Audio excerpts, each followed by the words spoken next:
ఎలా ఉంది అన్న క్యాంటీన్‌లో భోజనం వచ్చేసరికి? చాలా బాగుంది. చాలా బ్యూటిఫుల్గా ఉంది, చాలా బాగుంది. కర్రీస్ కానీ ఐటమ్స్ కానీ ఎనీ ఐటమ్స్ చాలా బాగుంది. రెగ్యులర్‌గా వస్తుంటారా మీరు? రెగ్యులర్గా వస్తాను.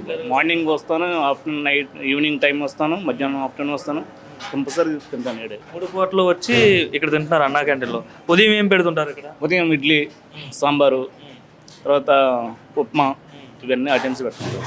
ఇంకా ఈవినింగ్ వచ్చేసరికి ఈవినింగ్ వచ్చేసి పప్పు, సాంబారు, చట్నీ అండ్ ఆల్.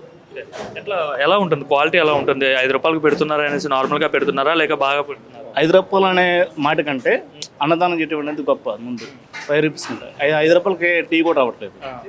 అలాంటిది 5 రూపాయలకి 3 పూటల భోజనం అంటే మామూలు విషయం కాదు. ఎవరికి చేయని పథకం ఇది. కానీ అంటే ఆఫ్టర్ వైసీపీ ప్రభుత్వం వచ్చినప్పుడు దాన్ని మొత్తం ఆఫ్ చేసేసి వాళ్ళు ఇష్టం వచ్చినట్టు చేశారు. ఈ ప్రభుత్వం వచ్చిన తర్వాత పేదవాడికి అన్నం పెట్టాలి, అది కాన్సెప్ట్. ఎన్టీ రామారావు గారి కాన్సెప్ట్, ఇది కాన్సెప్ట్ చేశారు.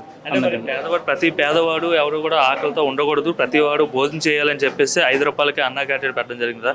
ఏం చెప్తారు ఈ పథకం పెట్టినందుకు? చంద్రబాబు నాయుడు ముఖ్యంగా ఏం చెప్తారు? ఈ పథకం పెట్టడం వల్ల ప్రతి ఒక్కళ్ళకి యూజ్ అవుతుంది. ప్రతి ఒక్క కార్మికుడు, ఇప్పుడు నేను కాలేజీలు చేస్తాను, ఇప్పుడు బయట పనిచేసే వాళ్ళు ఉంటారు, ప్రతి ఒక్క కార్మికుడు కూడా పొట్ట నిండా సుఖంగా అన్నం తినాలంటే ఇది క్యాంటీన్.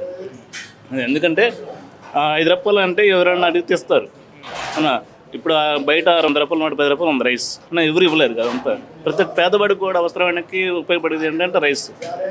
3 పూటలు తింటున్నామంటే అది ఆయన గొప్పతనం, అది చంద్రబాబు గారి గొప్పతనం. అది మరి గత ప్రభుత్వం ఈ పథకాన్ని కంటిన్యూ చేయలేదు కదా, ఎందుకంటే ఇది ఈ పథకం మంచిది కాదు. పథకం కంటిన్యూ చేయలేదంటే ప్రతీకారం, రివెంజ్ చంద్రబాబు మీద రివెంజ్ తీసుకోవడం కోసమే పథకాన్ని డిలే చేశాడు. ఆయనకు ఇష్టం వచ్చిన విధంగా వాడుకున్నాడు. దాంట్లో సచివాలయం పెట్టడం కానీ, క్లోజ్ చేయడం కానీ, మేబీ ఆయన మీద కోపంతోనే అలా చేయడం వల్ల ఇప్పుడు ప్రతిపక్షం కూడా లేకుండా పోయింది.